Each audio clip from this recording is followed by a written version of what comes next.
Imagine this. It's 1972, and you're driving into the cold, vast expanse of the McMurdo Dry Valleys in Antarctica. You'd be pretty thankful that you're wearing your woolen undergarments and your cotton ventile parka, but you might be thinking there's scientists out there working in a little bit of a warmer location. In fact, there's a couple of scientists around the same time this photo was taken, working in the Sargasso Sea just off the coast of Florida. And they're sampling for seagrass, but they keep finding these tiny plastic fragments, microplastics. Microplastics are an insidious form of pollution. They're plastics that are fibers, films, or fragments no more than 5 millimeters in size, and because of their small size, they are exceptionally good at traveling. So good they've been found from the Himalayas to Antarctic waters, but few people had looked in Antarctic soil. Now, Antarctic soils are important. They're host to unique microorganisms, extremophiles, small life forms that can survive the most hostile of conditions, and they're actually a chance to study alien life.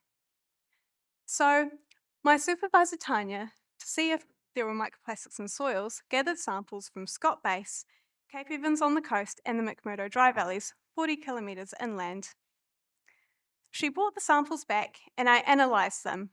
I picked out each plastic with tweezers and even a single strand of my own hair. They were so small. And I scanned them with infrared light to figure out if they were plastics. What I found was that there were plastics in Scott Base. They were fragments, paint that had come off the building, and fibres, many fibres, probably from flags torn up in the wind, but also our clothing. In Cape Evans, it was much the same. Our clothing is no longer the woolen underwear that we were wearing in the 70s or the cotton parkas that we had, it's plastic. But I did not find microplastics in the McMurdo Dry Valleys. What this means is that for the first time, we've found somewhere where the human touch has not reached, where there's not microplastic pollution. We thought they were everywhere. We thought wrong. There's still somewhere that's just as pristine as it always was.